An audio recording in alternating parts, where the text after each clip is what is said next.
Hi, I'm Mary Rogers, and this is the Pro Custom 11 cup food processor. It has a nice square base on the bottom, and inside is an induction motor, which is really powerful, and it's so powerful it's able to knead really heavy doughs.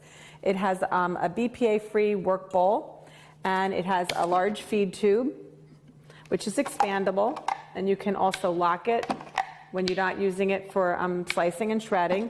You just slide this on, press it down to lock it into place, and it also has inside a small feed tube which allows you to add ingredients when you're food processing, or you can even use it to slice and shred.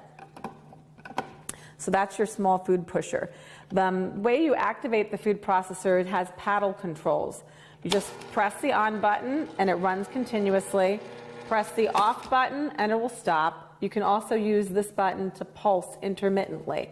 So you just press it down. We usually say hold it down for in increments of 1 second or less, and that gives you really great control over your processing needs. So let's look at some of the accessories that come with your food processor.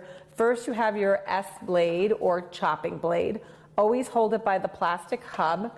This you will get a lot of use out of. It's for mixing, pureeing, also doing things like mincing. So if you want to mince a clove of garlic, it's able to do that.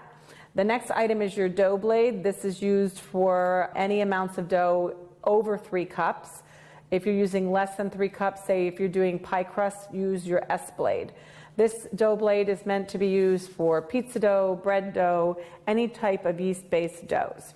Next, you have 3 discs. The one in the front is the 2mm disc. That's great for slicing potatoes really thin for like an au gratin. Your next one is a 4mm disc that happens to be what we call a regular medium slice. You can use that for doing any type of sliced vegetables or fruit salad, or even string beans for French cut string beans.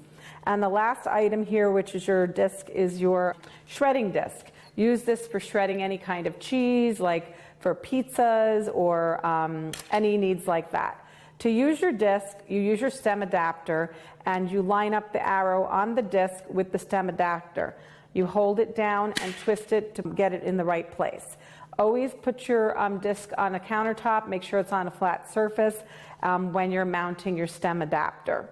To remove it, you just pull up this lever, twist, and remove it. One of the last items I want to show you is your compact flat cover.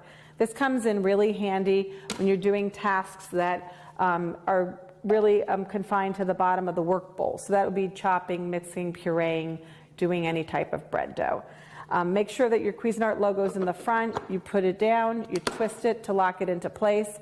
It has a small removable feed tube, a little hole in the bottom, so if you need to incorporate any oil or liquids for an emulsification, use that.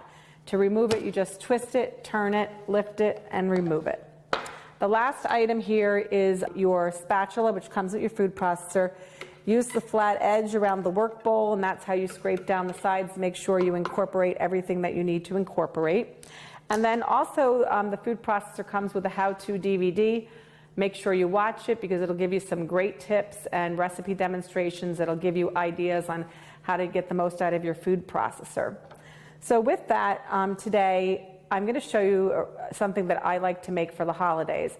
I happen to have Thanksgiving every year, so I know how much work it is to put Thanksgiving together.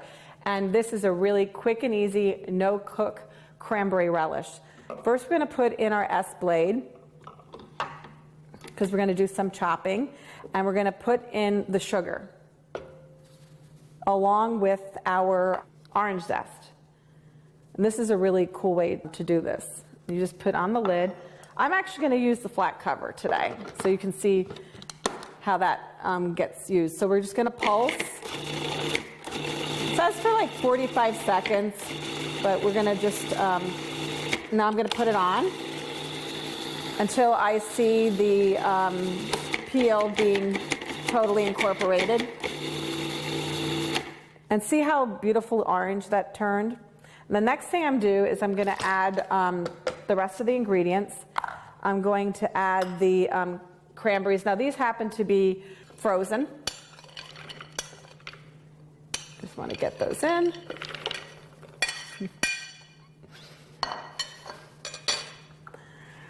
going to put in my orange slices. The thing I like about this is that this is a dish that is so quick and easy to come together. The last item is the walnuts. I just want to mention that we toasted them to get some extra flavor out of them. We're just going to put those right in the top. Put the flat cover back on.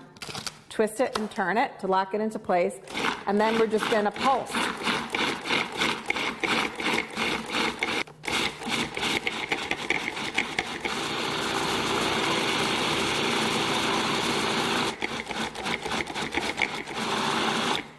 Depending on how you like your cranberry relish, just keep an eye on the process. I like mine really, really smooth.